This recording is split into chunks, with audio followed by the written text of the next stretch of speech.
하프팀에서 준비하셨습니다. 오토 하프. 여러분들이 보이시는 이 악기가 오토 하프라고 합니다. 이 중국가주의 24교회가 연합해서 가장 많은 인원이 지금 스테이지에 올라오신 것 같아요. 47명이라고 말씀하시는데 의자를 53개 설치를 했는데요. 아주 많은 인원이 오늘 함께 음악회를 위해서 준비하셨습니다. 이 중에는요, 오늘 우리가 참석한 이 PUC 야영회를 처음으로 참석하신 아주 귀한 영혼들이 반 이상 되신다고 그래요. 27명. 우리 그분들을 위해서 우리 뜨겁게 환영하실까요? 잘 오셨습니다. 우리 서부 야영회에 처음 참석하셔서 아주 귀한 은혜를 함께 나누게 되시기를 소망합니다.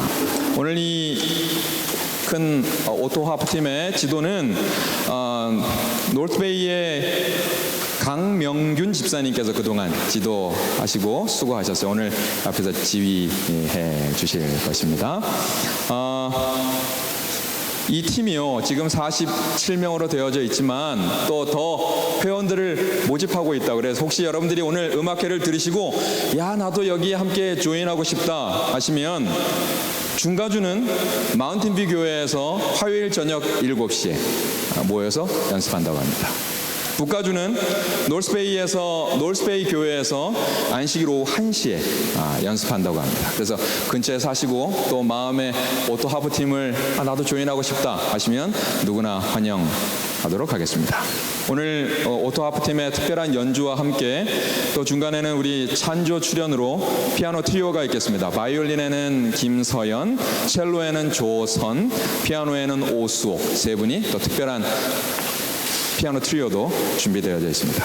이제 우리 시간이 되었습니다. 우리 앉아서 우리보다 먼저 앉아서 준비하고 계시는 이 오토 하프팀 뜨거운 박수로 환영하겠습니다.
켜야 돼요, 걔네.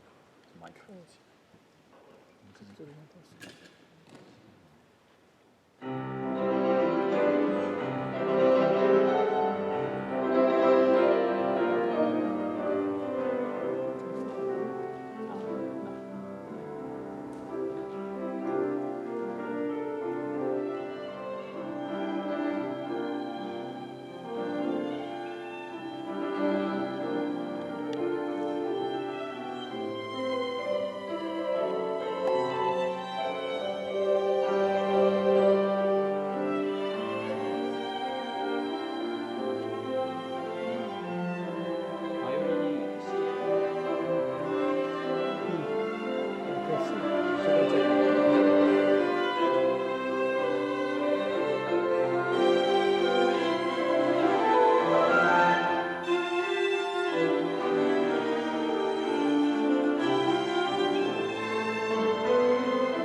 우리 다시 한번 오토 하프팀을 위해서 큰 박수를 드리겠습니다.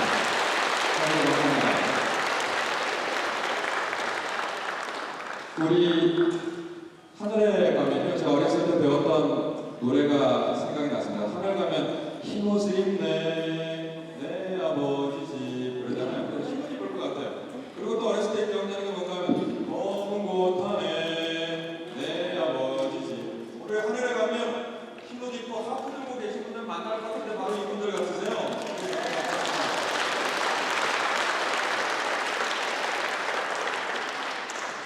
이렇게 먼 거리지만 쟁걸음으로 달려주신 모습들 너무 감사합니다.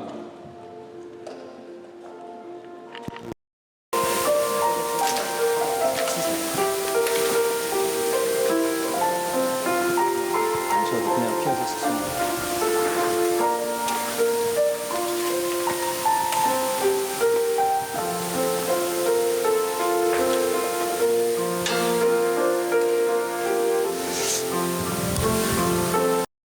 제가 사는 곳이 조금만 가까웠으면 내주 올라와서 제가 조인해서 같이 연습하고 싶은데 7시간은 좀 먼 것 같죠, 그죠? 여러분들 혹시 가까운 데 계시면 이렇게 조인하시면 좋겠습니다. 얼마 전에 우리 찬미가 가수로 대편됐습니다. 찬미가 가수로 대편이 되어서 음도 좀 여러분들이 잘 부를 수 있게 조금 낮아졌고 또 그동안에 우리가 잘 부르지 못했던 새로운 찬미가들도 많이 삽입되었어요. 그래서 우리 한국 작사 작곡자들이 만든 찬미가도 다시 들어오게 되었고 또 이 그동안에 우리가 살고 있는 이 미주 지역에서 애드벤티스트들이 많이 불렀던 찬미가도 또 빨간 거 우리 거 아닌데 저거. 그 중에 빨간 마이크 우리 게 우리 함께 아닌데. 찬양 시간을 나누면서 제가 한 찬미를 여러분들과 함께 나누고자 합니다. 찬미가 509장인데요. 이 자막을 조금 띄워주시겠어요?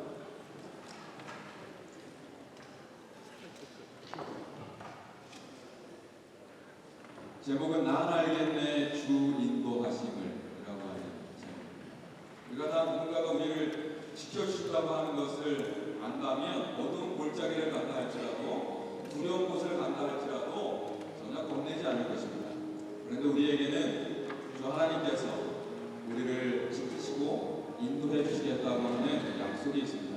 오늘 그 약속을 붙들며 이 찬미를 함께 하고 싶은데요.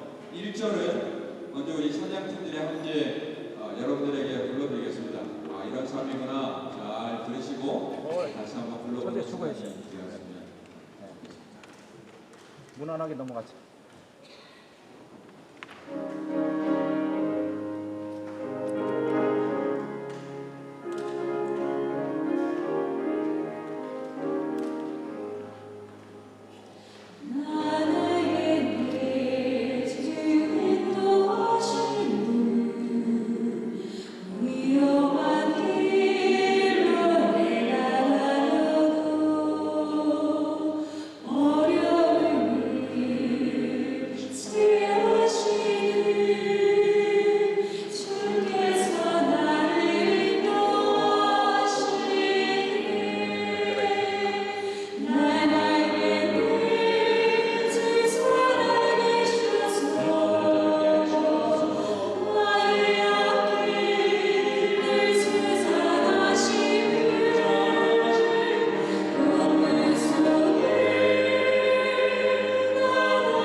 좋지 않습니까? 처음 들어보시는 분 계세요? 많이 처음 들어보시죠. 제가 그럴 줄 알았습니다. 우리 함께 불러보도록 하겠습니다. 1절 또 우리 309장인데 기억하셨다가 여러분 교회 가셔서 함께 찬양할 수 있으면 좋겠습니다. 난 알겠네 주 인도하시네. 저 키 작은 데 있는 거 우리 거 아니죠? 뭔색이야 여기가? 우리 거 까만색인데.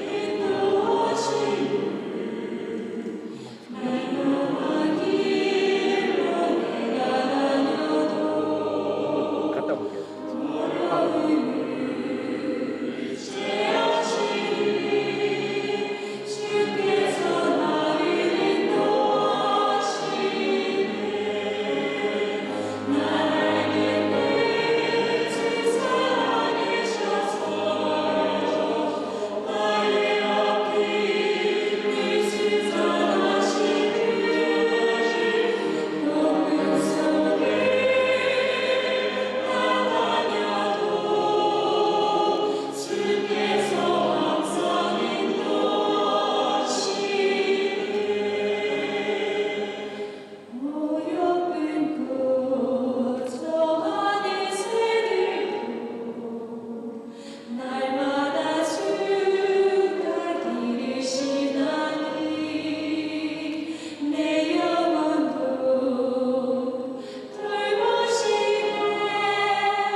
함께 일어나셔서 주제가 마음이 상한 자를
살아계신 저희들의 아버지 하나님,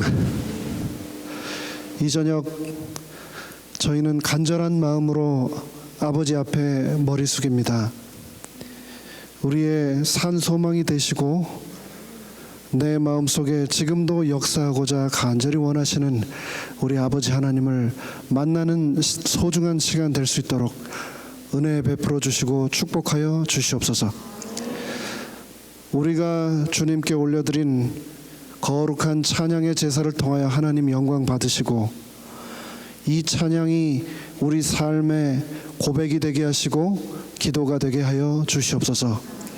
세우신 기름 부으신 주의 종을 통하여 성령님께서 우리에게 친히 말씀하실 때에 그 말씀이 내 삶이 되게 하여 주시고, 내 기도의 응답이 되게 하시고, 내 인생이 회복되게 하여 주시옵소서.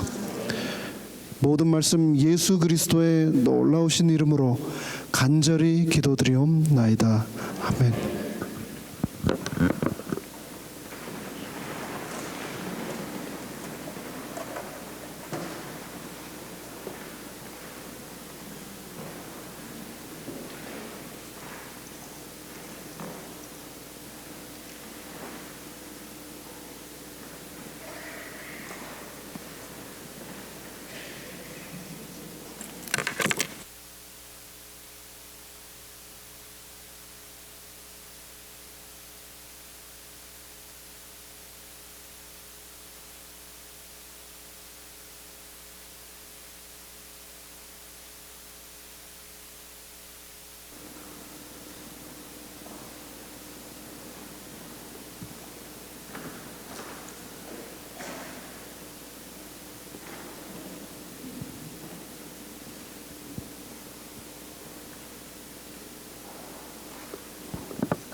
다시 인사드리겠습니다. 여러분 또 반갑습니다.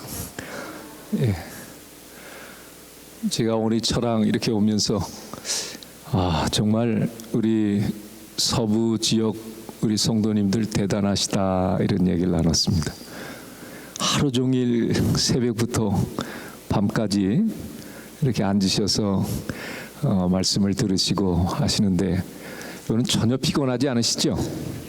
예, 제가 피곤하지 않으십니까? 그러면 아유 목사님이 더 피곤하시죠. 그렇게 말씀을 해주셔서 저 괜찮습니다. 뭐 한두 번 한 것도 아니고 지금 수십 년째 이렇게 하고 있기 때문에 저는 걱정 안 하셔도 되겠어요. 근데 가만히 생각해 보니까 우리 젊은이들은 수영도 하고 운동도 하고 하는데 여러분들은 말씀 듣는 거 외에는 뭐 할 게 없을 것 같아요. 그래서 정말 더 준비하고 더 기도하면서 그렇게 할 걸 하는 생각이 많이 들었습니다. 그러나 이 시간에 우리 성령 하나님께서 작은 말씀이라 할지라도 여러분이 믿음을 화합하시면 우리의 심령을 변화시키고 회복시키는 놀라운 능력이 있음을 믿으시길 바랍니다. 아멘. 오늘 이 오케스트라 저는 그렇게 부르겠습니다. 정말 감동적이었어요. 근데 구성을 너무 잘하신 것 같아요. 이것만 하면 별로 저기 할 텐데 음성부터 시작해서 모든 게 너무너무 감동적이었습니다. 또 이 트리오가 하는데 이 가족입니까? 트리오 한 분들이? 아니에요? 가족은 아니에요? 예. 만약 제가 다시 태어날 수 있다면 저에게 딸이 하나 있습니다. 잘 들으셔야 합니다. 딸이 하나 있습니다. 27살 아직 결혼 안 했습니다. 앤드류스를 졸업하고 지금 기다리고 있습니다. 예, 언제든지 연락 주시면 사실 이번에 지금 같이 오려고 그랬는데 너무 속보인 것 같아가지고 우리 철을 여러분이 보셨으니까 알 거예요. 우리 철랑 똑같이 생겼어요. 예, 그러면 뭐 대충 알 것입니다. 오늘부터 더 관심을 우리 처가 받게 될 텐데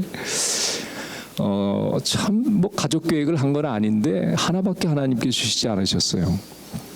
그래서 제가 만약 다시 태어날 수 있다면 딸 둘에 아들 하나 그렇게 해서 신트리오를 좀 만들고 싶습니다.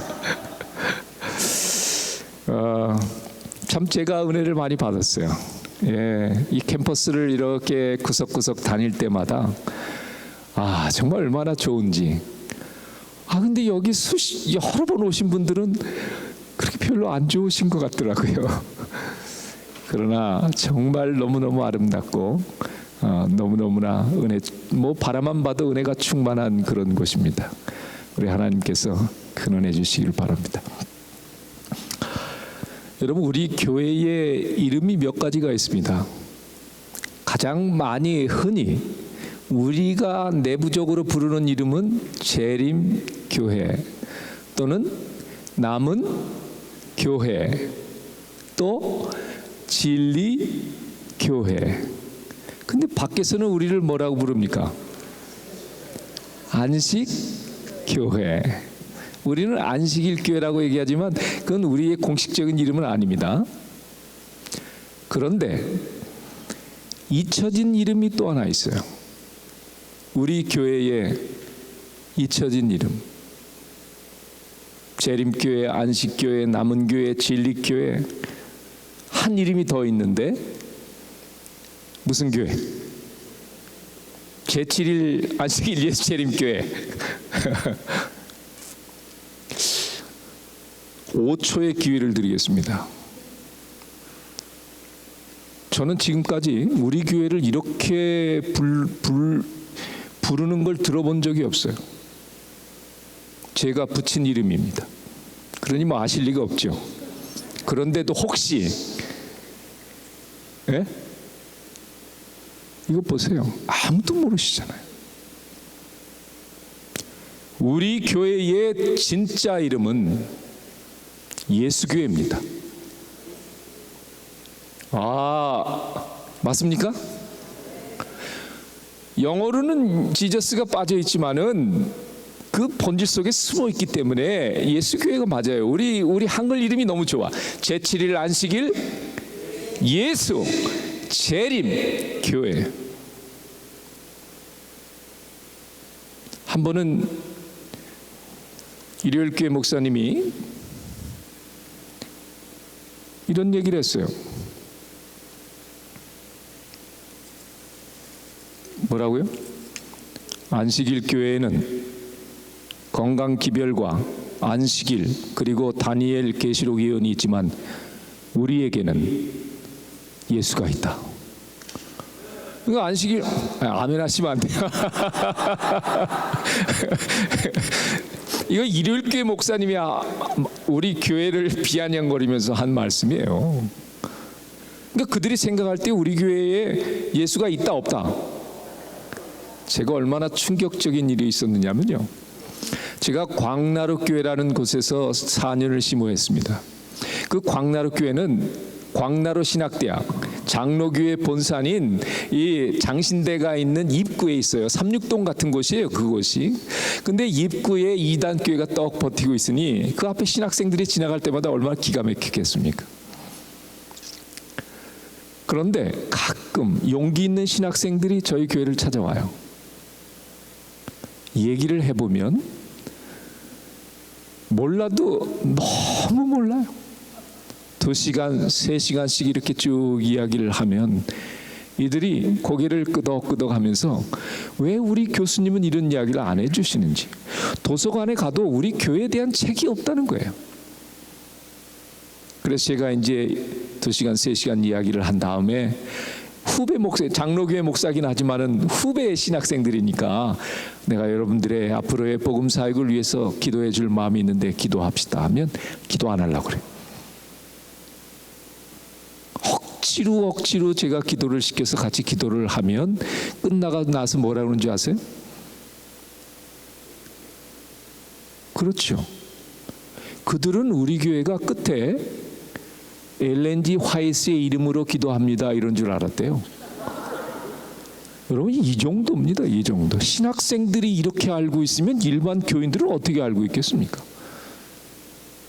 하나님의 교회, 지금 한국에 안식일 토요일 안식일 지키고 있는 우리 교회에서 나간 안상홍이라고 하는 교주가 죽었고 그 아내가 지금 이제 어머니 하나님이 됐는데 거기서 기도할 때는 안산홍의 이름으로 기도합니다 이렇게 기도해요.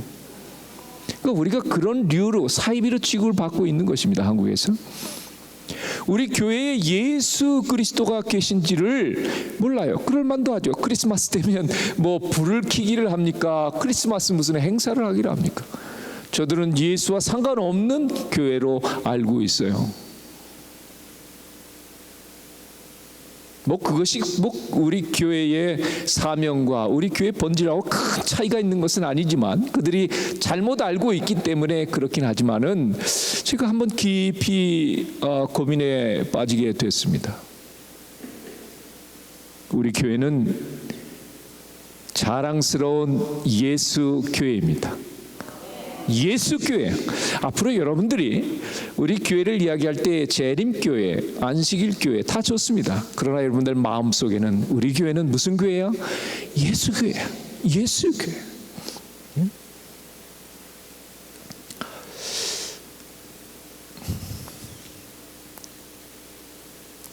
그들이 그렇게 이야기할 때에 참 속이 상하긴 하지만은 그래도 꼭 속이 상해가지고 그들이 한 말에 대해서 그냥 마냥 기분 나빠할 수말 수 없는 이유가 있어요. 그들은 왜 우리에게 예수가 없다고 생각을 할까?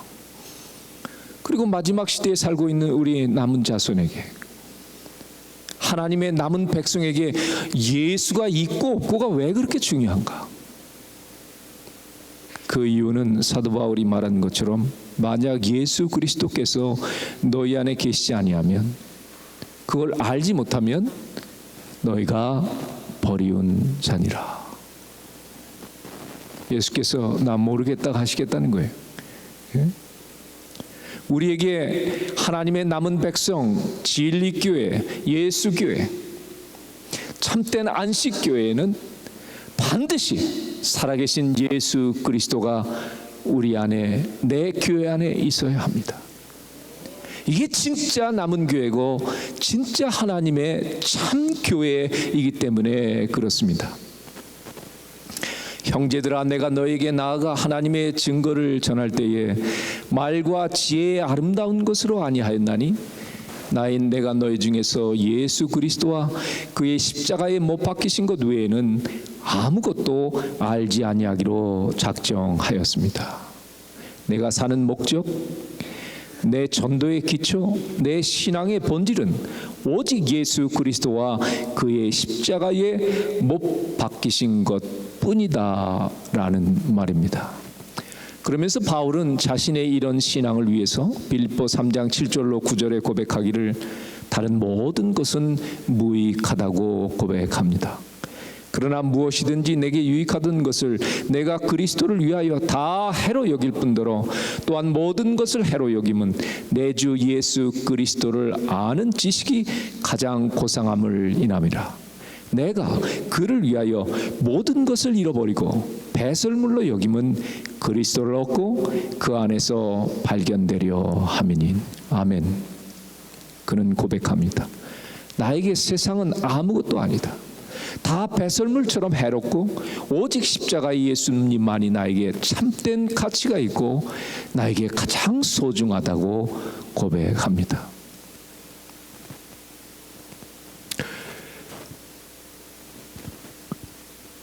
우리 한국의 중견 재벌집 딸이 한 분이 계셨는데 이분이 요양차 시골에 내려갔습니다. 근데 요양을 하다가 농사를 짓는 한 총각과 눈이 맞아서 사랑에 빠졌어요.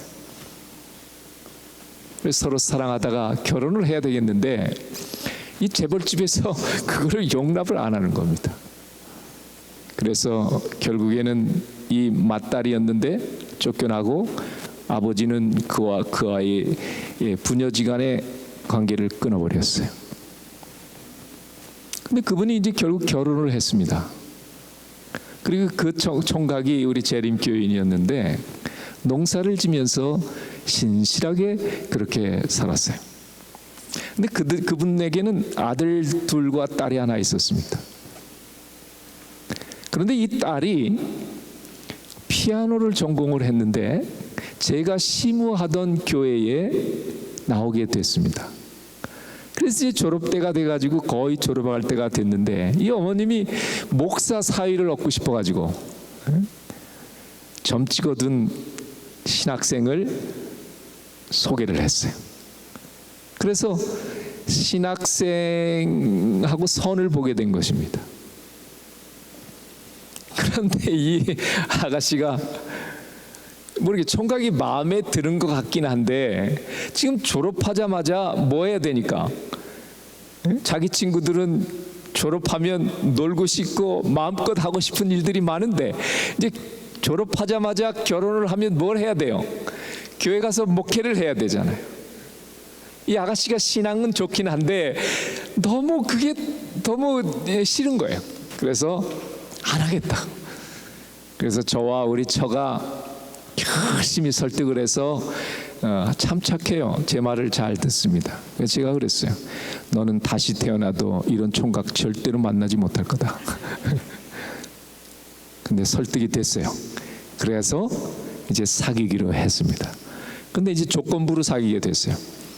2년 동안 그 신학생은 대학원을 가고 그다음에 이 아가씨는 또 대학원을 가기로 해서 2년 동안 지내다가 그 다음에 뭐 결혼을 하든지 안 하든지 하기로 한 것입니다. 그런데 그 사이에 이 재벌집에서 이 아버님이 돌아가시기 전에 그 맏딸을 받아들였어요. 그래서 유산도 좀 받고 이러면서 그 가정이 하루아침에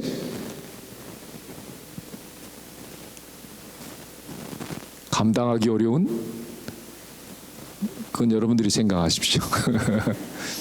그러니까 이 아가씨가 이제 막 유학도 가고 막 이러면서 이제 2년을 세상을 접하면서 이렇게 살다 보니까 그러면 어떻겠어요? 2년이 그냥 쏜 화살처럼 지나가지 않았겠습니까? 그래서 2년이 다 돼서 이제 어떻게 해야 될까? 이제 고민하다가 제가 심호하는 교회에 또 온 것입니다. 근데 그날 제가 공교롭게도 설교를 했는데 이 아가씨가 그 설교를 듣고 결심을 하고 목사 사모가 돼야 되겠다. 그렇게 해서 결혼을 해서 지금 목사 사모가 됐습니다. 예. 근데 저는 까마득하게 몰랐고 잊어버렸는데 작년에 이제 목사 사모가 된 그 우리 사모님을 만났는데 제 제자이기도 해요. 만났는데 바로 이 성경절을 가지고 제가 설교를 했다는 것입니다. 예수님을 아는 지식이 가장 고상하고 이 세상은 아무것도 아니라고 하는 성령의 은혜를 받은 거예요. 하나님을 선택한 그 목사님과 사모님을 하나님께서 아주 중요하고 요긴하게 사용하고 계십니다. 이번에 서부 야영에 저랑 같이 왔어요. 예? 과일로 카빙하는 분 있죠? 그분이 목사님 사모님입니다. 여기 왔어요? 저 뒤에 잠깐 일어나 봐요. 우리 이은희 사모님. 예, 박수 한번 주세요.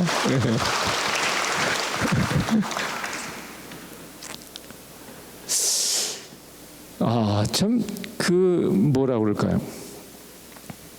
세상을 더 많이 알게 되고 내가 버릴 것이 정말 갖고 싶은 것도 많고 하고 싶은 일도 많은데 예수가 가장 소중하고 이 모든 것이 아무 의미가 없다 하는 그런 은혜는 참 쉽게 오는 은혜는 아닌 것 같아요. 그러나 하나님께서 우리에게 그런 은혜를 주고 싶어 하시고 우리가 어느 순간에 그런 은혜에 접하게 되면 우리가 하나님과 하나님을 위해서 그렇게 살 수 있게 되는 줄 믿습니다.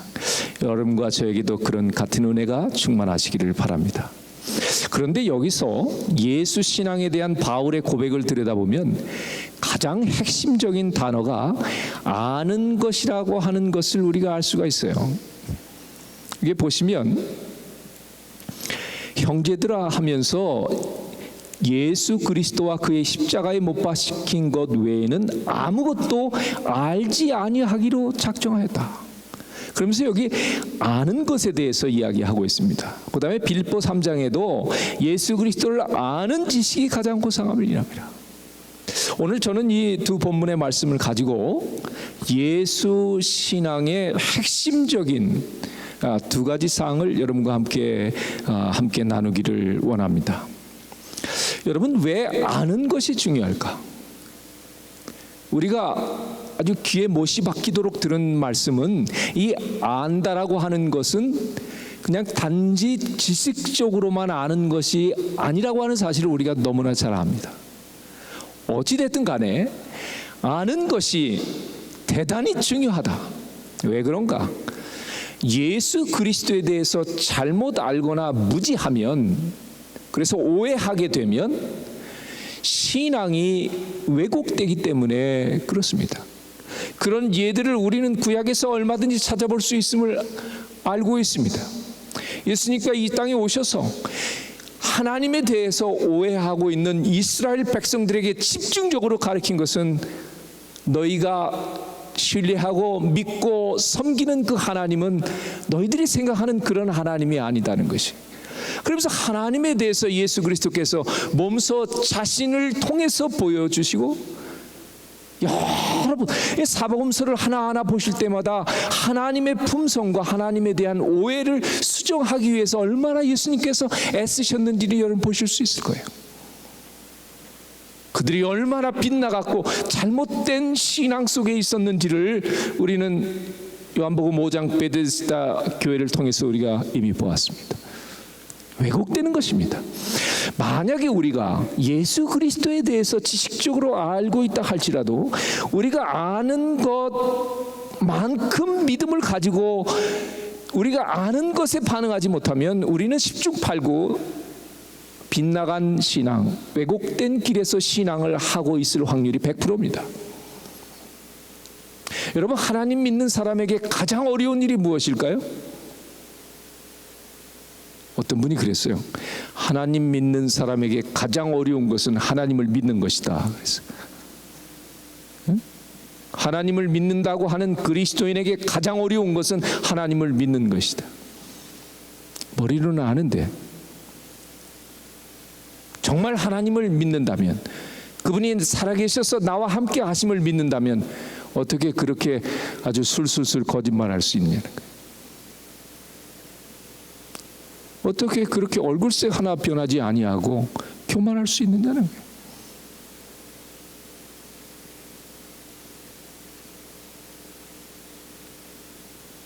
예수 그리스도에 대한 우리의 오해와 우리의 무지가 어쩌면 지금 내가 다른 길에 서서 왜곡된 신앙 가운데 걸어가고 있는지도 모르는 것입니다. 영생으로 인도하는 참된 신앙을 하기 위해서는 우리의 믿음의 대상이신 하나님을 바르게 하는 것이 얼마나 중요한지를 예수님은 강조하셨습니다. 그런데 바울은 오늘 본문에서 예수 신앙에 있어서 알아야 될 두 가지에 대해서 이야기하고 있습니다. 하나는 예수 그리스도를 아는 것이고, 다른 하나는 그의 십자가에 못 박힌 것을 아는 것이에요. 그렇죠? 이 두 가지. 그래서 이 두 가지를 제가 편의상 예수 그리스도를 아는 것은 신적 속성을 이해하는 것이다. 하나님의 신적인 속성을 이해하는 것이고, 그의 십자가에 못 박힌 것을 아는 것은 하나님의 품성을 이해하는 것이다. 이렇게 이해하기 쉽도록 정리를 해보았습니다. 먼저 예수 신앙의 핵심, 예수 그리스도의 신적 속성을 이해하는 것은 무엇을 의미하는가 말씀드리겠습니다. 특별히 예수 그리스도를 아는 것이 왜 신적 속성을 아는 것인가? 그것은 그리스도라고 하는 단어 때문에 그렇습니다. 사도 바울은 예수님에 대해서 말씀할 때에 항상 예수 그리스도라고 같이 붙여서 말하기를 좋아했어요. 예수 그리스도 혹은 그리스도 예수. 여러분 아시는 대로 그리스도라는 말은 메시아라고 하는 뜻입니다. 이스라엘 백성들이 메시아를 고대했습니다. 영광 중에 나타나는 하나님의 아들, 신적인 존재가 영광 중에 나타나서 놀라운 일을 벌이기를 기대했어요. 그러므로 이 유대인들의 마음속에는 그리스도라고 하는 단어는 무엇을 의미하냐면 하나님의 아들, 하나님을 의미하는 것입니다. 그래서 사도 바울이 의식적으로 이 편지서를 쓸 때에 개종한 이방인들, 유대 그리스도인들에게 예수는 누구다? 그리스도다. 다시 말하면 예수는 하나님이시다라고 하는 사실을 끊임없이 강조한 것입니다. 그래서 예수 그리스도는 너희들이 십자가에 못 박혔지만은 그는 한갓 인간에 지난 분이 아니라 그분은 하늘에서 이 땅의 모든 걸 버리고 오신 진정한 메시아 하나님이셨다고 하는 사실을 거듭거듭 강조하면서 이 사도 바울이 이제 예수 그리스도 교회가 탄생해서 출발할 때에 마귀가 짓밟는 고난과 고초 속에서 그 초대교회들이 큰 박해의 불길 속에 이제 빠져들게 될 텐데, 살아계신 예수 그리스도에 대한 믿음을 붙들지 아니하면 그들이 더 이상 희망이 없기 때문에 요한과 바울이 살아계신 예수 그리스도, 불꽃 가운데 나타나시는 예수 그리스도, 그분에 대해서 그렇게 강조하고 말씀하신 것입니다. 그러면 이 예수 그리스도의 신적 속성에서 가장 핵심적인, 가장 중요한 내용이 뭔가? 그 내용은 여러분 출애굽기에 나와 있는 이 말씀이라고 저는 믿습니다. 출애굽기 3장 14, 15절에 보면 예수님 하나님께서 모세에게 말씀하셨습니다. 나는 스스로 있는 자니라. 너는 이스라엘 자손에게 이같이 이르되 여호와라 하라. 이는 나의 영원한 이름이다. 그리고 하나님께서 모세에게 당신을 드러내실 때에 이름으로 드러내셨어요. 영광과 현현으로도 나타나셨지만은 분명한 이름을 주셨는데 그 이름은 여호와다. 풀어서 말씀하시기를 나는 스스로 있는 자다라고 하는 뜻이에요. 그러면 지금 예수 그리스도의 속성을 이야기하는데 구약에 있는 여호와 하나님의 지금 속성을 이야기하면 예수 그리스도가 그러면 여호와 하나님이란 이야기냐? 예수 그리스도가 구약에 나오는 여호와 하나님이십니까? 만약 그렇게 믿으시면 크게 아멘 하시기 바랍니다. 그러면 증거를 대라고 하면 증거를 대야 될 거 아니에요. 제가 한 가지만 가르쳐 드리겠습니다. 앞으로 구약의 여호와 하나님이 신약의 예수 그리스도라고 하는 사실을 믿는데 증거를 대라고 하면 이 증거를 대면 돼요. 아주 쉽습니다. 계시록에 보면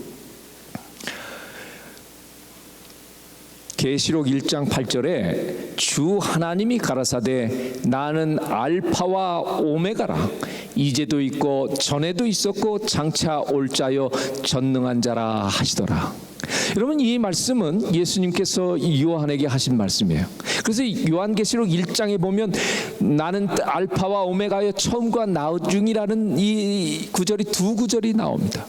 그러면서 요한에게 나는 알파와 오메가 처음과 나중이라. 여러분 요한은 구약 성경을 하나님의 말씀으로 믿고 있는 유대인이었습니다. 그래서 요한이 예수님이 나타나셔서 요한에게 나는 처음과 나중이라고 할 때 요한은 그가 무슨 말인지를 금방 알아들었어요. 왜 그러냐면 이 처음과 나중이라고 하는 이 말씀은 예수님이 요한에게 나타나셔서 말씀하시기는 하셨지만은 이 말씀은 벌써 몇천 년 전에 이사야에게 나타나셔서 여호와 하나님이 이사야 선지자에게 나는 처음과 나중이라 그렇게 하신 말씀이라 이 말입니다. 그래서 이사야 41장 4절에 나 여호와라 태초에도 나여 나중에 있을 자에게도 내가 곧 그니라. 번역은 이렇게 했지만 영어는 밑에 이사야 44장 6절처럼 똑같습니다. 나는 처음이요 나는 마지막이라 나 외에 다른 신이 없느니라. 세 번이나 나와요. 이사야 48장 12, 13절에 나는 처음이요 또 마지막이라. 야곱아 나를 들으라. 내가 내 손이 땅의 기초를 정하였고 내 오른손이 하늘에 펴졌나니 내가 부르면 천지가 일제히 서느니라. 창조주 여호와 하나님은 처음과 나중이신데 그분이 땅의 기초를 놓으시고 천지를 창조하셨어요. 그래서 요한이 요한복음 1장에서 태초에 말씀이 계시니라 그 말씀이 천지를 창조하셨다고 말씀을 한 거예요. 그리고 그 요한이 요한계시록에서 AD 100년 나타나신 예수 그리스도로부터 다시 확인된 말씀을 듣는 것입니다. 요한아 너는 밤모섬에 갇혀 있고 흩어진 많은 교회들이 지금 시련과 어려움 속에 있지만은 나는 살아있는 여호와 하나님이다. 나는 처음이요 나중이다. 구약의 여호와 하나님이 신약의 예수 그리스도시고 지금 우리가 믿는 예수 그리스도는 요한이 믿던 그 하나님, 처음이요 나중이셨던 그 하나님, 세세토록 살아계신 그 하나님, 이사야가 믿었던 그 하나님, 모세가 대면하여 보고 들었던 그 여호와 하나님, 바로 우리가 믿는 하나님 그분인 것입니다. 그래서 요한계시록에 말씀하시기를 나는 알파와 오메가라 처음이요 나중이요 시작과 끝이라. 예수님은 시작도 없는 분이에요. 끝도 없으신 분이시죠. 뭘 두려워하느냐, 뭘 염려하느냐. 예수 그리스도의 손바닥 안에 모든 것이 다 놓여 있는 것입니다. 얼마나 연기가 났겠어요. 예? 요한이 갇힌 몸으로 아무것도 할 수 없는데 살아계신 예수 그리스도께서 7급 촛대 사이를 오가시면서 교회를 돌보시고 교회를 위하는 세우는 모습을 보여주신 것입니다. 우리가 믿는 그 예수 그리스도께서 지금도 여전히 우리 가운데 계시고 우리 교회를 보호하시고 인도하시고 나도 또한 인도하심을 믿으시게 되기를 바랍니다. 어쨌든 누구든지 예수님께서 하나님이심을 믿는다면 여호와 하나님의 신적 속성이 곧 예수 그리스도의 신적 속성임을 인정해야 하는 것입니다. 근데 성경을 가르치다 보면 나는 스스로 있는 자라는 말을 이해하는 걸 어렵게 생각하는 분들이 있어요. 어려운 말씀이 아닙니다. 아주 쉬운 말이에요. 나는 스스로 있는 자라는 이야기는 바꿔 말하면 무슨 말씀입니까? 나는 누가 만든 신이다 아니다? 아니란 얘기예요. 나는 인간이나 누가 만든 신이 아니라 나는 스스로 존재하는 자다, 이렇게 선언하시는 것입니다. 여호와 하나님 예수 그리스도는 나는 스스로 존재하는 자다. 시작과 끝이에요. 영원한 분이세요. 세세토록 살아있어 음부의 열쇠를 가지신 분이 바로 우리 예수 그리스도이신 것입니다. 그러므로 말세의 재림교회의 신앙에 있어서 스스로 살아계신 하나님으로서의 예수 그리스도에 대한 이해와 믿음은 제가 볼 때는 가장 소중한 믿음이다, 이렇게 보여집니다. 우리가 믿는 그 하나님은 살아계신 분이시고 죽었다가 살아나신 분이시고 세세토록 살아계신 분이심을 믿으시게 되기를 바랍니다. 나는 누가 만든 신이 아니라 스스로 살아계신 하나님이시다. 이게 예수 그리스도의 신적 속성 첫 번째입니다. 그럼 두 번째는 뭐냐? 우리 하나님은 어떤 하나님이시라고요? 인격적인 하나님이다. 여러분, 이 꽃이 인격이 있어요, 없어요? 왜 없습니까? 너무 아름답긴 하지만 이 꽃은 생각할 수도 없고 말할 수도 없고 들을 수도 없고 아무것도 할 수 없어요. 인격적인 하나님이라고 하는, 저는 이걸 수도 없이 듣고 배우고 했지만은 언제부턴가 인격적인 하나님이라는 이 단어가 너무 좋아지기 시작했어요. 너무 딱딱한 말씀이긴 하지만은 이 말씀은 무슨 말씀입니까? 우리 하나님은 내가 하나님께 기도하고 말하는 것을 뭐 하실 수 있는 분이에요? 들으실 수 있는 분입니다. 나를 하늘에서 감찰하시는 하나님이세요. 내가 어디에 있든지 어느 곳에 있든지 나를 지켜보시는 분이시고, 그분은 저에게 속삭이기도 하시고 말씀하기도 하시는 분이시고, 그분은 자기의 의지를 가지고 십자가의 신앙으로 주의 앞에 굴복한 사람들을 당신의 뜻을 이루기 위하여 나를 이끄시기도 하는 분이 바로 인격적인 우리 하나님이다, 이 말이에요. 이 생각을 하니까 지금까지 내가 신앙했던 모든 방식을 체크해 보는데 많은 경우에 저는 인격적인 하나님, 살아계신 하나님을 그 하나님답게 대우해서 그렇게 신앙하지 못했더라, 이 말입니다. 마치 생명이 없는 분처럼, 말하지 못하는 분처럼, 그분은 뜻도 없는 분처럼 그렇게 우리 하나님을 얼마나 많은 경우에 그렇게 신앙을 했는지 우리 예수 그리스도 앞에 무릎 꿇지 않을 수가 없었습니다. 왜 그분 앞에 그렇게 기쁨의 모습, 신앙의 모습을 보여드리지 못했는지. 그분은 내 모든 걸 다 하시고 나의 고난을 치유하시고 나의 미래까지 다 하시는데 왜 그분 앞에 나의 진실된 마음을 펼쳐놓지 못했는지. 여러분, 우리가 그러고 있지 않습니까? 우리가 믿는 하나님이 어떤 분이신데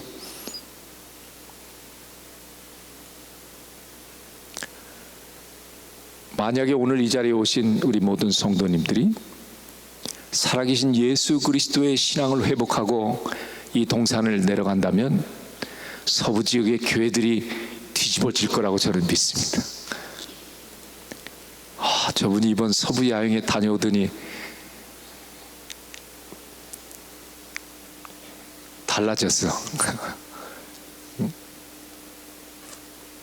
한 사람이면 충분하지 않습니까? 하나님의 성령으로 거듭난 예수 사람 한 사람이면 교회 뒤집는 건 아무것도 아니에요. 저는 지금도 한 청년을 기억합니다. 얼마나 열심히 신앙생활을 했는지. 제가 교육전도사 할 때인데, 근데 어느 날 그 친구가 저에게 아주 진지한 표정으로 눈물을 흘리면서 이런 말을 하고 떠나갔어요. 전사님, 저는 이 교회에서 예수님을 만날 수가 없었습니다. 그 뒤로 저는 그 청년을 보지 못했습니다. 제가 내일 간증하겠습니다마는 그 후로 제 모든 것이 정말 혼란 속에 빠지게 됐어요. 도대체 재림교회가 뭔가? 재림교회 신앙이라는 도대체 뭔가? 여러분 모두가 작은 예수가 되시기를 진심으로 축원합니다. 우리의 심령에 예수 그리스도가 살아계시면 어렵지 않은 일이에요. 그런데 우리의 의식 속에 살아계신 예수 그리스도, 인격적인 예수 그리스도, 그분이 살아있지 않는 거예요. 우리가 그동안 예수 그리스도를 마치 우상대하듯이 섬기듯이 해왔는지 모르겠습니다. 아마 많은 부분은 그렇게 했을 것이에요. 많은 부분. 우리 하나님께서 절대 그걸 원하시지 않는, 성경에 수도 없이 그런 말씀을 주셨어요. 우리 하나님은 인격적인 하나님이십니다. 그래서 그분은 말씀하시는 분이세요. 심지어 그분은 곧 말씀이라고까지 여기에 말씀하셨습니다. 보고 듣고 느끼고 말씀하시고 결정하시는 의지를 가지신 분이라고 하는 말씀입니다. 그래서 성경에 보면 가장 많이 반복되는 충고와 명령이 내 말을 청종하라, 내 말을 청종해라. 저는 왜 이렇게 성경에 순종하고 청종하고 들으라고 하는 말씀이 많을까? 그분은 말씀하시는 인격적인 하나님이시기 때문이라는 사실을 알고 나서 너무나 당연한 것인데 그때부터 많은 신앙의 변화가 오기 시작을 했습니다. 여러분, 이 세상에는 두 종류의 신이 있습니다. 하나는 인간을 만든 신이고 다른 하나는 인간이 만든 신입니다. 인간들이 만든 신을 우리는 우상이라고 부르고 인간을 만들 신을 우리는 여호와 하나님이라고 부릅니다. 그렇다면 우상과 이 하나님의 차이를 성경에는 어떻게 묘사를 했는가? 성경은 아주 단순하게 묘사했습니다. 먼저 우상에 대해서 말씀하시기를 우상은 말하지 못한다. 뭐라고요? 우상은 뭐하지 못한다? 당연한 것이죠. 또 이 계시록에 봐도 보거나 듣거나 다니거나 하지 못한다. 이게 우상에 대한 성경의 정의입니다. 사도 바울도 너희도 알거니와 너희가 이방인으로 있을 때에 말 못하는 우상에게로 끄는 그대로 끌려갔느니라. 그러니까 성경은 인간이 만든 우상을 한마디로 말 못하고 보지도 못하고 듣지도 못하고 생명이 없는 비인격체라고 그렇게 규정하고 있는 것입니다. 사실 하나님과 우상의 차이를 이런 식으로 비교하는 것은 좀 유치해 보이긴 합니다. 말하네 못하네. 그러나 실제로 우리가 깊이 생각을 해보면 일반 신들은 신의 우열을 가릴 때에 전쟁에 누가 능하냐, 누가 힘이 세냐, 누가 더 전능하냐를 가지고 신의 우열을 가려요. 그리스 로마 신화로부터 모든 신들을 여러분 보세요. 가장 센 신이, 전능한 신이 최고의 신으로 그렇게 추앙됩니다. 그러나 성경은 하나님과 인간들이 만든 우상을 비교할 때에 그런 것으로 비교하지 않았어요. 그래서 성경은 하나님의 말씀인 것입니다. 인간의 생각하고는 전혀 달라요. 유치해 보이긴 하지만 그러나 하나님다우신 방식으로 설명했어요. 이렇게 설명한 가장 큰 이유가 뭡니까? 나는 인격적인 하나님일 뿐만 아니라 나는 살아있는 신이다. 그러나 우상은 뭐예요? 인간이 만든 신, 소위 너희들이 세워서 신이라고 하는 그러한 것들은 무생명적이고 비인격적이고 아무것도 아니라는 얘기죠. 이게 성경이 우상과 하나님을 비교하는 방식입니다. 그러면 왜 하나님께서 이런 방식을 통해서 당신을 말씀하시는 하나님, 인격적인 하나님, 살아계신 하나님으로 우리에게 거듭거듭 강조하겠는가? 아까 말씀드린 대로 하나님에 대한 이러한 이해가 제대로 되지 아니하고 오해하거나 무지하게 되면 무엇이 왜곡되기 때문에 우리의 신앙생활이 왜곡되기 때문에 우리 예수 그리스도께서 거듭 살아계신 인격적인 하나님에 대해서 강조하신 것입니다. 그러니까 이 부분에 대해서 우리의 신앙이 집중되지 못하면 10중8구 우리의 신앙은 왜곡된 길에 서 있을 것이라 하는 것입니다. 그렇습니다. 우리 하나님은 스스로 살아계신, 따라합시다. 스스로 살아계신 하나님, 인격적인 하나님 새기시게 되기를 바랍니다.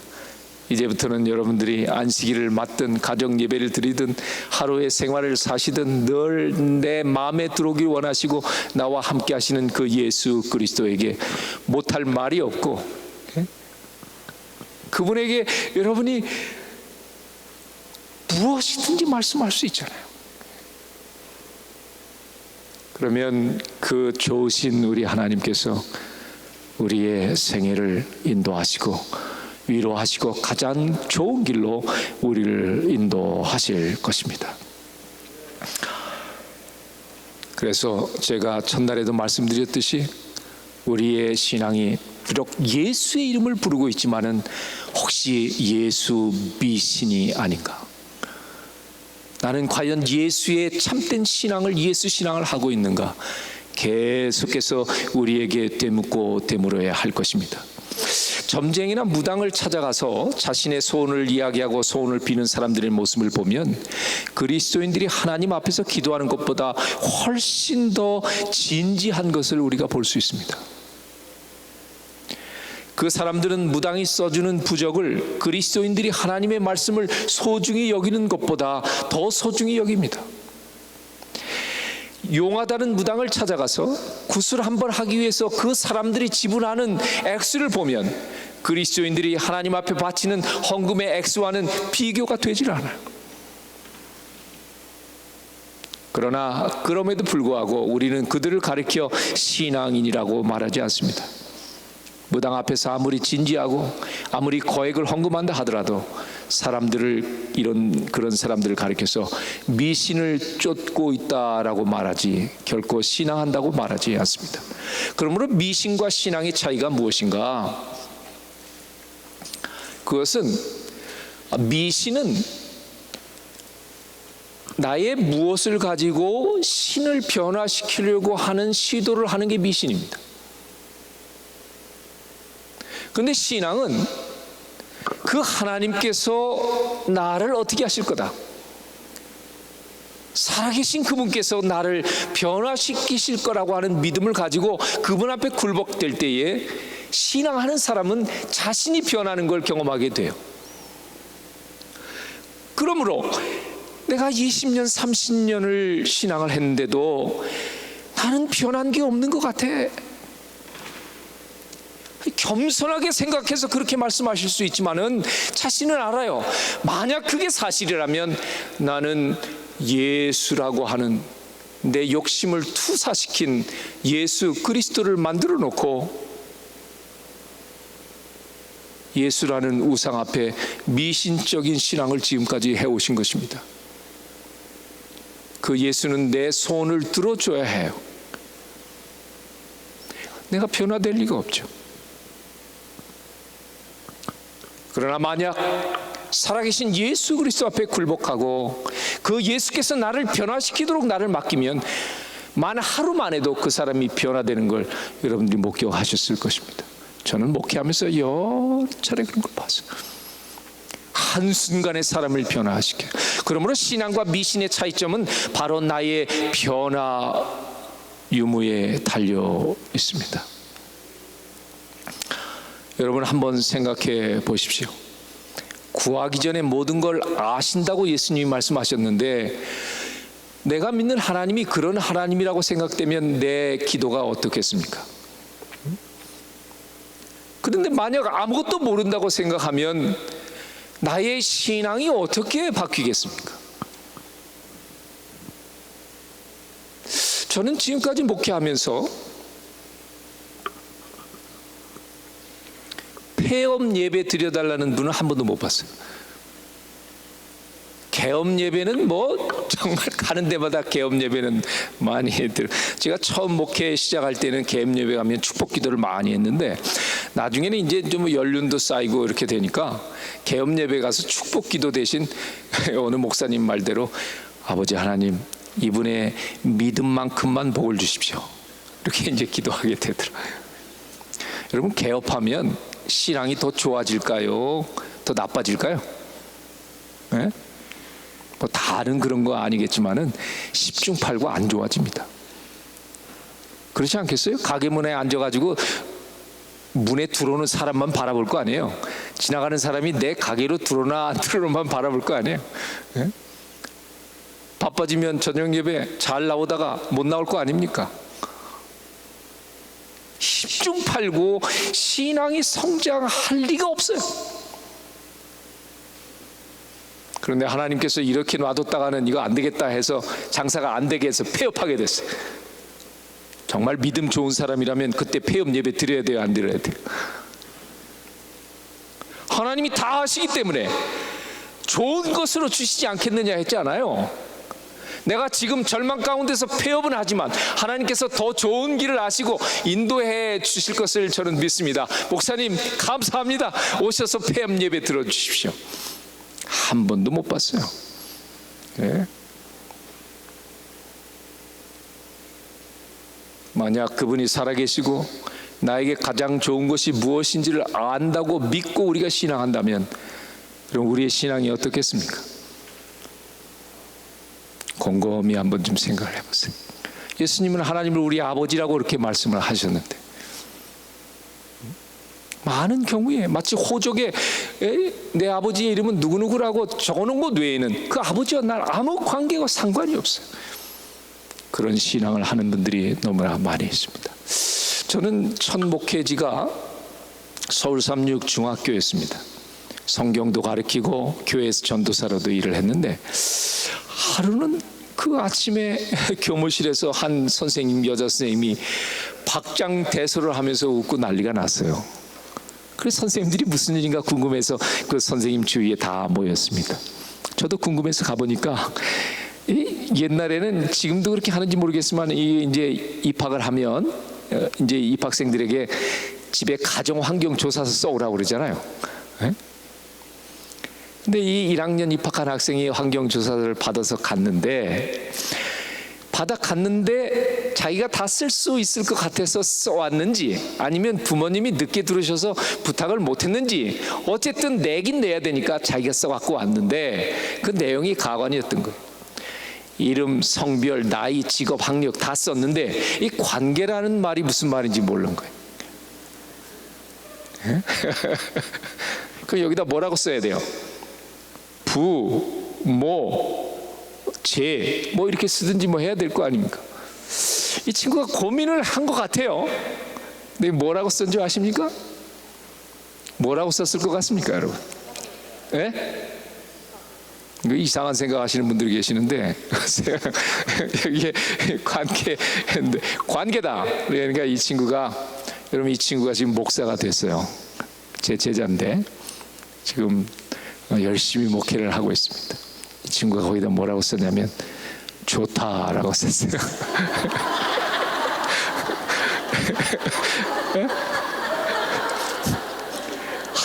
제가 이걸 아직도 잊어버리질 않아요.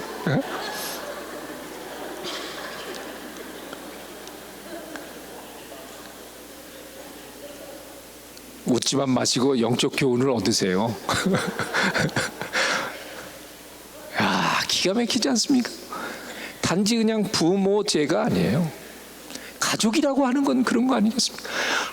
예수님께서 하나님을 우리의 아버지로 소개했을 때는 단순히 상징적인 의미로 그렇게 말씀하신 것이 아니라 가족 간에 느끼는 정서와 친밀감과 거리감 없는 이 친구가 공부도 잘 못했어요. 그런데 늘 당당하지 않습니까? 돈 붙여줘. 그럼 한마디 끝나잖아요. 이게 가족이란 이야기예요.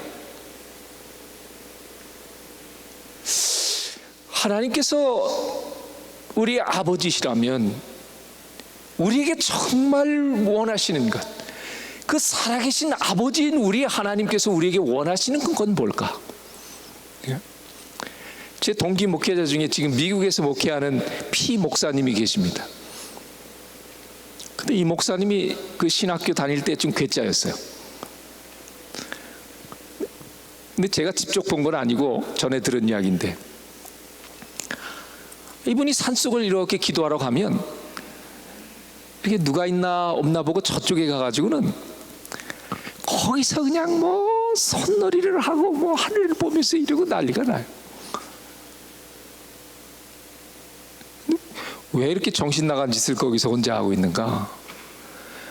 이 친구가 이미 깨달은 거예요. 우리가 아이들이 재롱 떨고 손주가 재롱 떠는 게 그렇게 이쁘고 좋잖아요. 그 우리 아버지께서 내가 하나님께 재롱 떨고 오면 얼마나 좋아하실까 하고 거기서 그 극정을 하는 거예요. 예? 예? 저희는 처음에 그 이야기를 듣고는 역시 참 대단하다. 네, 지금 하나님의 은혜를 받고 이 부족한 소자가 조금 알게 되니까, 우리 하나님께서 정말 원하시는 것이 그런 거가 아니겠는가? 예? 그분이 돈이 부족하기를 합니까? 그분이 명성을 위해서 우리의 도움이 필요하기를 합니까? 그분이 뭘 원하시겠어요? 우리의 구원을 원하시고 영생을 원하시는데, 이 땅에서 하나님 살아계신 그분과 참된 관계 속에서 동행하면 곧 천국이 되는데, 그렇게 변화되다가 많은 사람을 구원에 이끌고 복되게 하는 통로가 돼서 하늘에 이르게 될 테인데, 지금 우리는 꽉 막혀가지고 마치 우상 섬기듯이 우리 하나님을 그렇게 대하고 있으니 우리 하나님이 얼마나 기가 막히시겠네. 여러분, 돌아가셔서 한번 우리 하나님 아버지, 살아계신 하나님이 뭘 좋아하실까 한번 좀 생각을 해보세요. 여러분, 자녀들이 여러분에게 뭐 어떻게 할 때 그렇게 좋습니까? 여러분, 자녀가 살아있는 것만으로도 감사하지 않습니까? 좋지 않아요? 멀리 떨어지는데 어느 날 전화 한 통화 해서 아빠, 엄마 이 소리만 들어도 좋지 않아요? 거기다가 이 정신 나간 아들이 아빠 사랑해 이러면 막 그날은 뭐 난리가 나는 거죠. 왜 굳이 아버지라고 우리에게 소개를 하셨을까? 저 화성과 금성에 있는 아버지와 지구에 있는 아버지 다르니까, 지금 이 땅에서 가족관계를 누리며 사는 우리의 이런 정서적이고 친밀하고 이 좋은 관계, 이런 건 상관없는, 그 하나님 아버지는 높은 곳에서 우리를 날마다 바라보시면서 뭐 잘못하는 거 없나 이것만 지켜보는, 아니죠. 그런 아버지가 아니죠. 부디 아무쪼록 하나님께서 하나님답게 우리 아버지가 되실 수 있도록 우리 하나님과 교제하시게 되기를 간절히 소망합니다. 여러분, 이렇게 생각을 하니까 정말 이런 하나님을 과연 우리가 어떻게 신앙해야 할까? 지금까지 제가 이런 하나님이신데 이제 어떻게 신앙해야 될까? 제가 오늘 예수 신앙의 핵심을 말씀을 드리겠습니다. 신명기 12장 29절 31절에 보면 이스라엘 백성이 가나안에 들어가면 이렇게 절대로 하지 말라고 모세를 통해서 신신당부를 했어요. 거기 빨간 글씨를 보면 뭐라고 했습니까? 이 가나안 민족들은 그 신들을 어떻게 위하였는고 나도 그와 같이 하겠다 하라 하지 말라. 우상 섬기는 방식으로 나를 섬길 수 있다 없다? 인간 방식으로 안 된다는 거예요. 나는 하나님이다. 내 방식대로 나를 섬겨라. 그 방식이 어떤 방식입니까? 여러분, 십계명의 그 방식을 말씀해 주셨어요. 첫째 계명, 첫째 계명부터 넷째 계명까지는 하나님을 어떻게 섬기는지에 대해서 말씀하신 계명이지 않습니까? 첫째 계명, 나 외에 다른 신들 있게 말지니라. 당연한 말씀이죠. 둘째 계명, 우상 만들지 마라.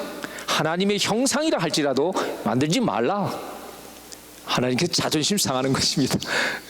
그러면서 여기 말해 그것들에게 절하지 말며 그것들을 섬기지 말라. 저는 이 핵심을 여러분들에게 말씀드리면서 섬기라고 하는 말씀을 좀 좋지 않은 뉘앙스로 좀 말씀을 드릴 겁니다. 물론 우리가 창조주 하나님을 섬겨야 합니다. 그분이 우리의 왕이시고 우리의 창조주 되시고 우리의 주인이기 때문에 우리가 그분을 섬기는 건 당연하지만, 그러나 섬김의 방식이 일반 우상이나 주인을 섬기는 식의 그런 방식은 아니라 이 말이에요. 노예적인 섬기. 여기서 이 섬기지 말라 할 때 쓴 단어 아바드라고 하는 단어를 썼는데, 이것은 노예적인 섬김을 말할 때 쓰는 그런 단어예요. 우상 섬길 때 하는 아주 자기의 의지와 뜻 모든 것 내려놓고 마치 그 우상을 섬기는데, 우리 하나님 그렇게 자신을 섬기는 걸 원치 않는다는 말씀입니다. 자, 여러분, 둘째 계명에는 그렇게 하지 말라 하고 여기에 하나님을 섬기는 방식에 대해서 맨 밑에 노란 줄로 이렇게 말씀하셨습니다. 나를 사랑하고 내 계명을 지키는 자에게는 하면서, 이게 진짜 이제 핵심을 말씀하신 거예요. 우상 섬기듯이 하지 말라. 그러나 나는 어떻게 해라? 사랑해라. 내 뭘 지켜라? 계명을 지켜라. 그래서 여기에 말씀하신 이 말씀은, 나를 사랑하고, 이 말씀은 하나님께서 우리와 인격적인 교제, 즉 나를 사랑하고 뭔가 사랑을 서로 나누기를 원하신다고 하는 말씀을 주신 것이고, 그 다음에 내 계명을 지키는 자에게 이렇게 말씀하신 것은 우리가 인격적인 반응을 나타내기를 원하신다고 하는 것을 여기서 말씀하신 것입니다. 그렇지 않습니까? 섬김이라는 것 자체에는 이런 것들이 빠져 있어요. 그러나 인격적인 교제와 인격적인 반응은 살아있는 인격적인 하나님과의 신학 안에서만 가능한 그런 방식을 우리에게 말씀해 주셨습니다. 두 가지 외에 다른 거 말씀 안 하셨어요.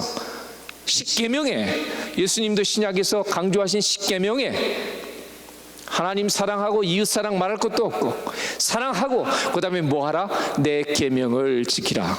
그래서 계속해서 우리가 보면 하나님께서 우리에게 당신을 섬기는 방식에 대해서 이렇게 말씀하시면서 넷째 계명에는 아주 선을 완전히 꺼버렸어요. 아무 일도 하지 말라. 보통 우상을 섬기거나 뭔가 섬길 때에는 대단해야 되지 않습니까? 최고, 최선, 최고로 큰 걸 가지고 섬겨야 되는데, 우리 하나님께서 아무것도 하지 마라. 그게 안식일 계명으로 못 박아 놓으신 하나님의 품성을 보여주신 결정적인 말씀이에요. 제가 내일 좀 더 자세히 말씀드릴 것입니다. 여러분, 세상에는 300종 이상의 창조설화가 있어요. 근데 이런 창조설화를 살펴보면 너무나 인간적인 방식으로 기록된 것이죠. 여기 보면 인간을 만들었는데, 인간을 만든 목적이 자신들을 섬기고 부려먹기 위해서 인간을 창조했다. 그 다음에 다른 아트라카시스라고 하는 그 창조설화에 보면 여기 뭐라고 했어요? 그 일을 대신할 인간을 창조함으로 비로소 작은 신들이 일에서 벗어날 수 있었다. 그러니까 이 세상이 만든, 인간이 만든 신들의 설화에 나오는 인간 창조의 이야기들은 그 목적이 다 뭐냐면 신을 섬기도록 하기 위해서 창조했다는 거예요. 그러나 우리 참 하나님, 살아계신 하나님께서는 전혀 다르지 않습니까? 응? 아무것도 하지 마라. 나를 위해서뿐만 아니라 아무것도 하지 마라. 이것이 살아계신 우리가 믿는 그 하나님의 마음입니다. 부성애적인 가장 강력한 표현, 그게 넷째 계명에 우리에게 말씀하신 것입니다. 그러면 참된 예수 신앙의 진짜 신앙 방식은 무엇인가? 사도 바울이 이렇게 이야기했습니다. 그의 아들 예수 그리스도 우리 주로 더불어 교제케 하시는 하나님은 믿으신다. 이제부터 예수 그리스도 우리의 창조주 하나님을 섬기는 방식은 섬김이 아니라 섬김에서 무엇으로 바뀌어야 돼요? 교제로, 사귐으로 바뀌게 돼. 그래서 요한은 이 부분에 대해서 말씀하실 때에 사귐이라는 단어로 번역을 했죠. 우리와 사귐이 있게 하려는 것인데 그 사귐은 아버지와 그 아들 예수 그리스도와 함께 함이라.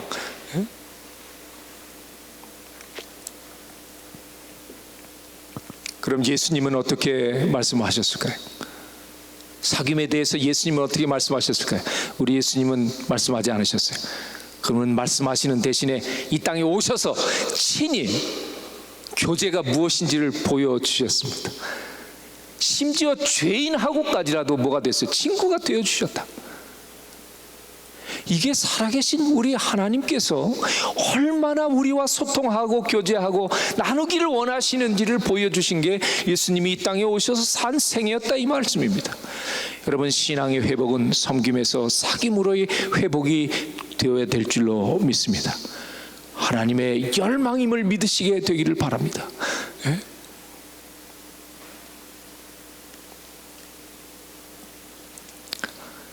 베커라고 하는 분이 이런 이야기를 했어요. 창조와 구속을 통해 도달하려는 궁극적 지향점이요, 신학과 설교로 끊임없이 지향되어야 하는 목표가 있는데 그것이 바로 하나님과 인간의 교제다. 이것은 참된 종교의 본질이며 기독교 그 자체이다. 그렇습니다. 이제 우리는 처음 창조했을 때의 아담과 막힌 담이 없이 그렇게 함께 교제하고 사귀셨던 그 하나님, 예수 그리스도 통해서 새로운 피조물이 된 우리에게 정말 하나님이 원하시는 것이 무엇인지를 우리는 다시 알게 됐습니다. 이제 하나님과의 교제 시간을 많이 가지시게 되길 바랍니다. 하나님과 사귐의 동행을 하시게 되길 바랍니다. 그분에게 사랑의 고백을 하시게 되길 바랍니다. 그분은 들으실 수 있는 분이세요. 그분의 음성을 듣게 되시기를 바랍니다. 그분의 이름을 찬양하시게 되기를 바랍니다. 아주 단순한 방식으로 우리는 거룩해질 수 있어요. 여러분, 성화되기 위해서 뭐 대단한 걸 하는 줄 아는데 아니요. 예수님과 사귀면 예수님처럼 변화되게 되어 있습니다. 정말 호소합니다. 이전과는 전혀 다른 방식으로 우리 하나님과 사귐의 통로로 그 방식으로 들어가시게 되기를 간절히 소망합니다. 그래서 요한이 요한 1서의 십계명에 있는 말씀, 예수님이 하신 말씀을 따라서 이렇게 이야기한 것입니다. 하나님을 사랑하는 것은 이것이니 우리가 그의 계명들을 지키는 것이라. 그렇죠? 하나님과 사귀게 되면 그분이 얼마나 좋은 분이라는 걸 알게 되니까 그분의 말씀을 따라가게 돼 있어요. 근데 따르지도 않으면서 사랑한다는 건 말이 안 되는 거 아니겠습니까? 신앙은 너무나 단순합니다. 그분 안에 들어가면 모든 것이 단순해집니다. 두 부류의 신앙이 있습니다. 추도식하는 신앙인이 있고, 어떤 부류는 생일 잔치하는 것 같은 신앙을 하는 부류가 있어요. 저는 가만히 보면 우리 재림교회 성도님들의 예배하는 스타일을 가만히 보면 꼭 추도식 하는 것 같아요.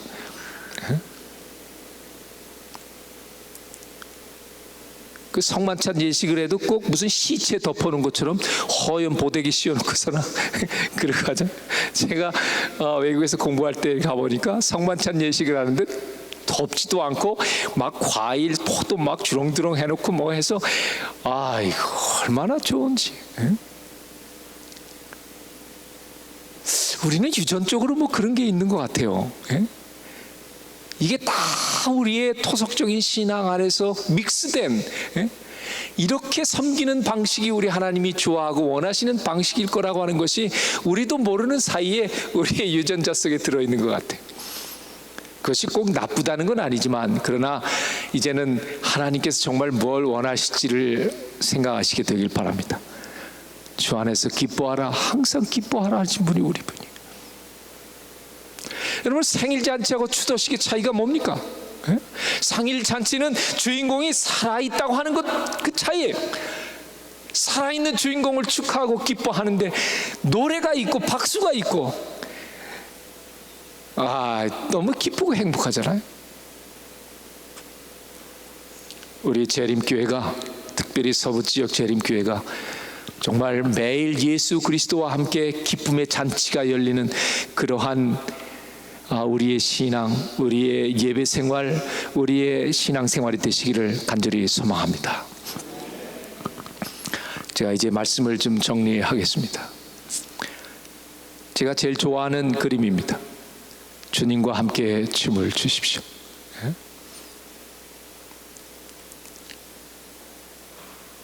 아무도 안 볼 때 주님과 함께 왈츠를 한번 좀 쳐보세요. 우리 주님께서 기다리고 계실지 누가 압니까? 그분은 흥에 겨운 분이신데, 죄인 하나만 들어와도 잔치를 베풀고 종을 울리고 하는 분이신데,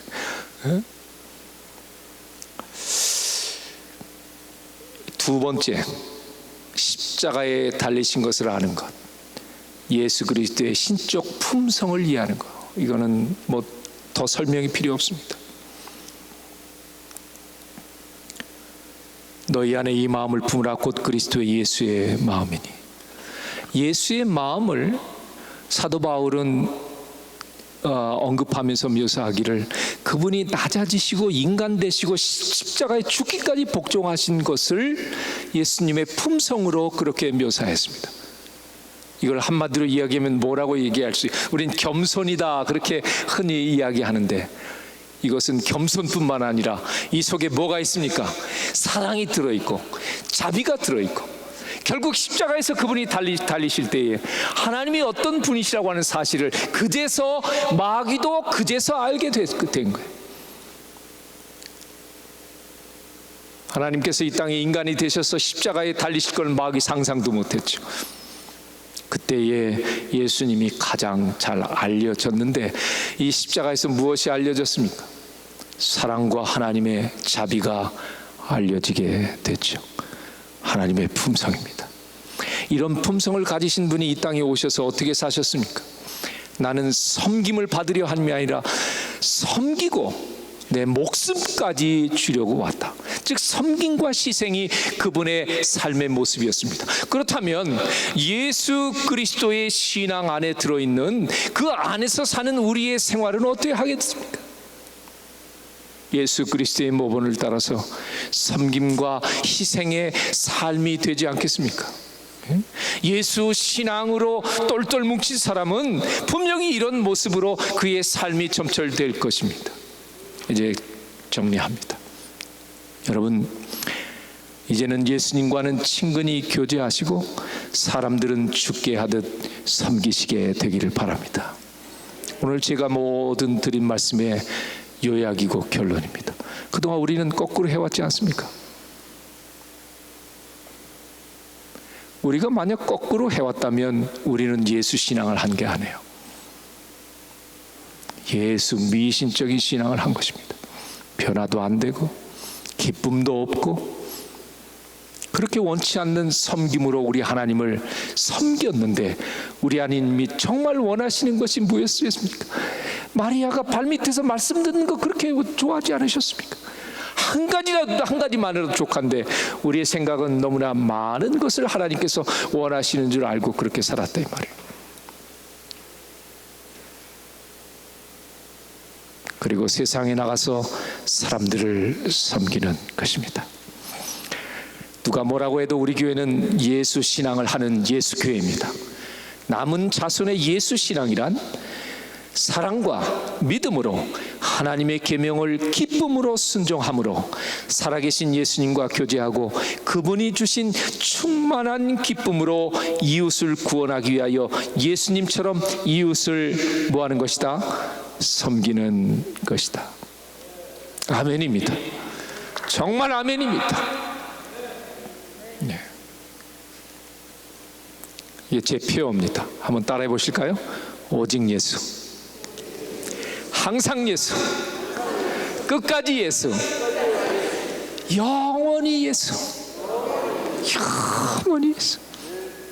어떤 사람이 그래요. 끝까지 영원히 똑같은 거 아니냐? 아니에요. 끝까지는 예수님 재림하실 때까지 하자는 얘기고, 영원히는 재림하고 나서도 영원히 우리 예수님, 오직 예수, 항상 예수, 끝까지 예수, 영원히 예수 그리스도 안에서 영생 복락을 누리시게 되기를 간절히 소망합니다.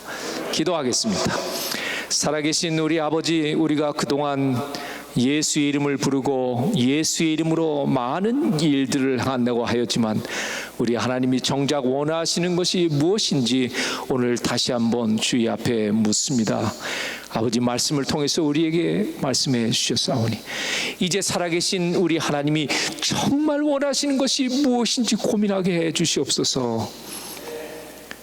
그래서 우리 예수님, 우리 살아계신 여호와 하나님을 기쁘게 하는 신앙하게 해 주시옵소서. 오늘 하루 우리의 충만한 하루였습니다. 이제 편한 쉼을 주시고 내일 다시 살아계신 예수 그리스도 안에서 기쁨을 누리게 해 주시옵소서. 살아계신 예수님의 이름으로 간절히 기도하옵나이다. 아멘.